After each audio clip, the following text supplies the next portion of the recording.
Hey guys, Bilingual Duelist here, and today I wanted to have a little chat with you guys about the current situation of how Konami Japan, Konami OCG, is celebrating the 25th anniversary, because I'm very disappointed in the current situation, and I also think Konami did a huge opportunity just yesterday, so let's talk about it.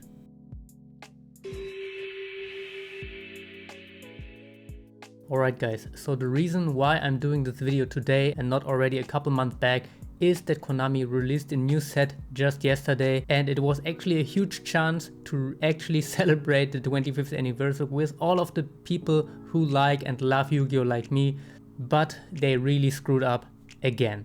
And now I really can't hold back anymore, so I'm going to talk and address this topic.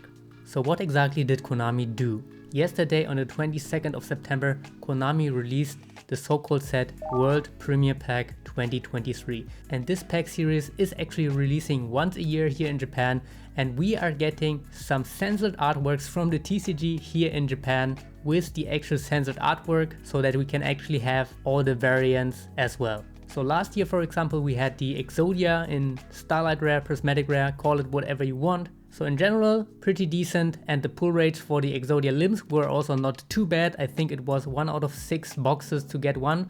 This year guys, the final card was released just a couple days before the actual release of the World Premiere Pack 2023. And what are we going to get? We are going to get Dark Magician Girl, the movie artwork we got in the Dark Side of Dimensions. So a really cool card, and a card I actually really like, and we also got that card already in the 20th anniversary secret rare. So this is really cool news and exciting stuff. But there is a huge catch to this, which actually disappointed me like crazy. So in my understanding, the 25th anniversary should be something all of us can celebrate, which means we have to be able to participate in the excitement and to be actually happy opening this new product up and actually get something from them, right? So the World Premiere Pack 2023 usually doesn't have anything for collectors, despite of the huge big censored cards we are getting here in the OCG. And the same here for the Dark Magician Girl. We got the Dark Magician Girl, but this card is not even one per case. So you're going to open 24 boxes, you buy a full case of this pack, and you're not even getting one single copy of the Dark Magician Girl in quarter century rare, which is absolutely stupid. I don't really understand why Konami is being like that. How are you going to excite people if cards are so damn hard to pull and they actually can't participate and have fun opening the product? I was planning to open a couple boxes of that set, but with those pull ratios, no, I'm not even going to try to attend this, because yeah, I will just have a bunch of cards I don't even know the names of, because these are all modern cards, no OG cards like thrown into it. So literally, I either pull the Dark Magician Girl or I put all the cards into the trash bin, literally. I don't play with these cards, and since there's so many of these, so they're probably worth nothing. So guys, you might already be able to see some frustration, because actually I'm super frustrated. Like, what did Konami do for us in the 25th anniversary? It should be something big, it should be something everybody can participate, especially if you're in Japan like me. I was lucky enough to be in Japan while this anniversary is happening. And honestly guys, I think it feels like they did really nothing. Like nothing to get me excited, despite of a couple of promo cards and collaborations, but we will touch that topic a little bit later. But yeah, maybe let's think a little bit about what Konami actually did so far. And the very first thing I want to bring up is the actual quarter century rare. So what is the quarter century rare if you're living under a rock? It is basically a Starlight rare or Japanese prismatic secret rare, and it has gold lettering for the names, so very unfortunate color choice here. But the only new thing is actually that they imprinted or embedded a small logo in the effect text area, which says basically 25th anniversary. So nothing too crazy. And the problem I have here guys is that they actually chose the gold namings here for the cards, because gold is something we had for ultra rares. It's something you're used to look at, so it's nothing that crazy, it's nothing that new. And I also get the point that it's difficult to choose a color which actually looks cool on a lot of cards. And in the 20th anniversary, they already used the red coloring, so they couldn't go for red again. I somewhat understand, but I would actually prefer it if they went for red again for the 25th instead of the gold, because it would still be something special. But going for gold, basically most standard color for foil cards, is a little bit disappointing in my opinion. And this is also the reason why these cards are doing very poorly. I mean, there is not a lot of demand, the prices are quite low, and I don't think that these prices will recover, and therefore also the demand will stay very low for these. So the biggest innovation, which is the new rarity, is already a flop to me. Let me know what you guys think, but I think it's very disappointing what they did. So what else did Konami do? Well, we got a new card to celebrate the 25th anniversary, which is the so-called Magicians of Bonds and Unity. And yeah, a good idea, because I like to have somewhat of a chase in a core set. These cards, by the way, are only included in core sets. So far we have 2 of these. And I like the idea having a chase card in a set which is somewhat collectible and not relevant to play. I really want it in every set. The problem I have here is that they didn't pick an OG monster. Yes, they like changed the artwork for Dark Magician and Dark Magician Girl and made like new versions out of it. But why did they not keep the old ones and just use the OG monsters? Because I mean, I'm not feeling anything towards the card, because I've never seen that card like anywhere. I don't have any emotions towards the card. It's just a poor move, I would say. They probably just wanted to innovate and not like print the OG monsters again and again. But that's exactly what the community wants, right? I don't want like a new monster, I want an OG monster to celebrate the 25th anniversary. Again, my personal opinion. I mean, this video is all about my personal opinion, but again, there's that. And on top of that, they said they're going to re-release this card in every single core set. So every 2 to 3 months, you're going to see the card again. And they actually said they will change it a little bit, so it won't be boring after like the 2nd or 3rd release. And what did they do? After like the release of Age of Overlords, they put in the exact same cards and they just changed the coloring like a little tiny bit, and that's it. And that's for me like super lazy and uncreative. And the only thing that comes up to my mind is Konami tried to give us something but didn't really commit, and actually didn't want to put a lot of budget towards that, because you can imagine that paying a designer, creator to create a new artwork is quite expensive. But even then, I mean, it's the 25th anniversary, it's time to spend some money, guys, to get all of us excited and involved into the hobby even more. But what you did just here is to reuse the artwork for like 3 or 4 times with just different coloring, which is just not going to cut it for me. Let me know what you guys think again, but I think this is also very poor. After like the first release in Duelist Nexus, they should have at least changed up the poses a little bit to give us something new, something fresh, but changing nothing is really lazy. Poor job by Konami again.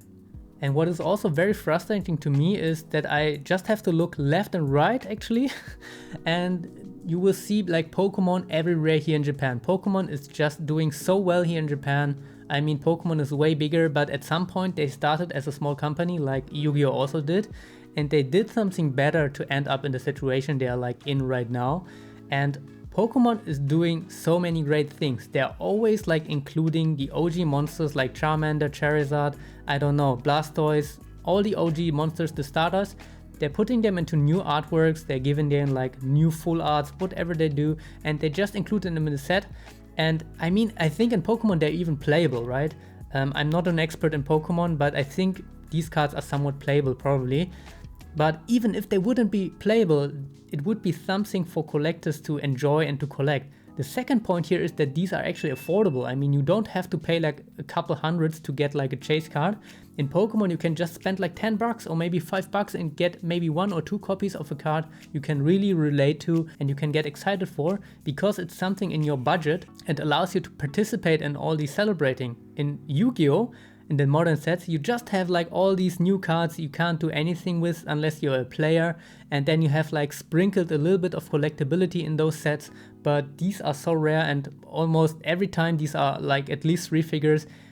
Most of the people are not willing to pay that much for like, yeah, not even OG duel monsters like celebrating cards, right?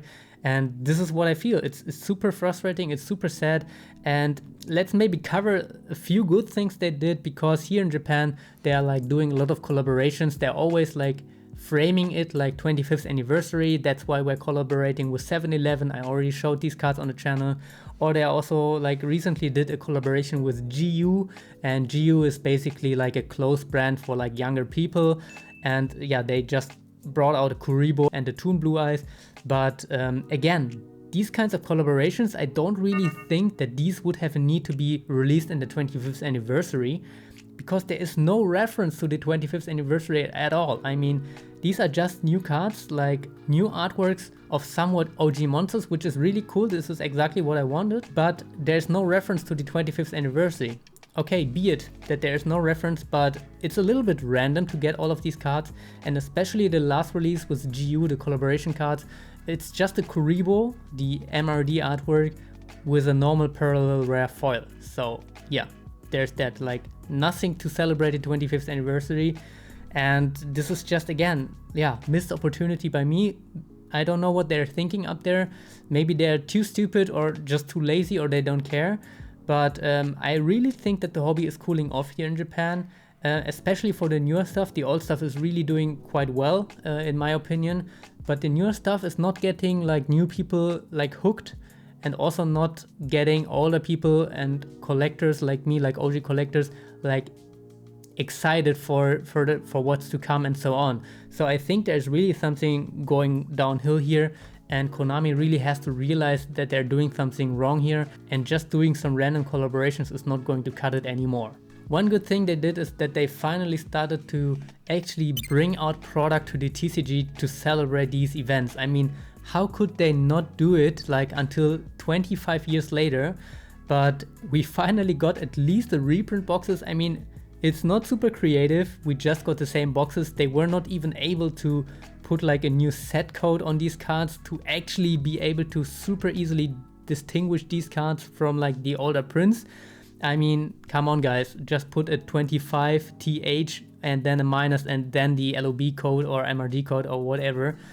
Couldn't be that hard, right? But again, we have now somewhat of a mess here again in Yu-Gi-Oh, like we always had with reprints. But okay, this is something else to talk about in a different video. But we got at least something. And yeah, they also copied the Rarity Collection Quarter Century Edition now from the OCG and basically are importing the whole set to the TCG. Let's see how this set will perform. I think it will perform pretty decent because people in the TCG are not even used to get anything, so they will be happy with anything, right? So at least they started to realize there's a market. I don't know how they could miss that opportunity, but at least that's a good thing that changed with the 25th anniversary. And my personal highlight for the 25th anniversary really is the Kaiba briefcase. They actually released it already in 2022, I think, but they already called it like in celebration for the 25th anniversary. And that product is great. I mean, it's not for players, obviously, but if you're celebrating a brand, you have to reach the OG people, right? Or at best, you want to reach the OG people and the new people like playing the game and being up to the meta and all the stuff. But the Kaiba briefcase actually was something like that, because who doesn't want a Kaiba briefcase with like Kaiba's cards in it, and also 3 very, very cool reprints of one of the rarest OCG cards, the Blue Eyes in Secret Rare. I mean, what a home run of a product. Price-wise, this set is not doing too well. I mean, it's not going up like crazy, but it's somewhat stable, and I really would recommend you guys to pick up at least one of these Blue Eyes for your collections. It's really a cool card. But this is really everything I can think of when somebody tells me what's the best thing Konami did for the 25th anniversary.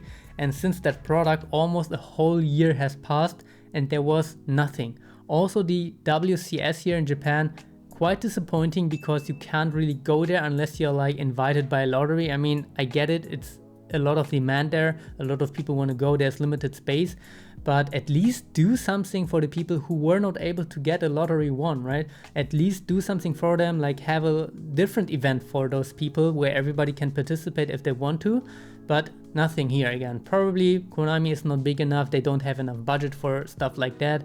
But yeah, it's just disappointing, and my time here in Japan is pretty much ending like in a month or so, and yeah, I don't really look back and think, damn, it was a great year for Yu-Gi-Oh!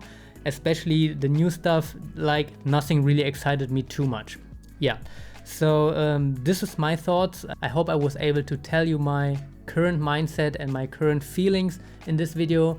And I know that all these points are very subjective because I'm also an OG collector and not a player, so I'm a little biased to like collectability and stuff. But I think a lot of you are, and let me know your thoughts, guys. Let me chat with you guys a little bit in the comments. I will reply to every single comment. And also, if you have a problem with some things I said, Don't forget to like argue and tell me why specifically you don't agree, so that we can actually have a sophisticated like argument, talk, discussion, whatever. And I'm really keen to see your comments and thoughts in the comment section below. And with all of that being said, guys, I really hope Konami is snapping out of their dreamland, dream state, and that they start to actually do product we actually care about. And we will see us very soon in a new video. Your Bilingual Duelist. Ciao.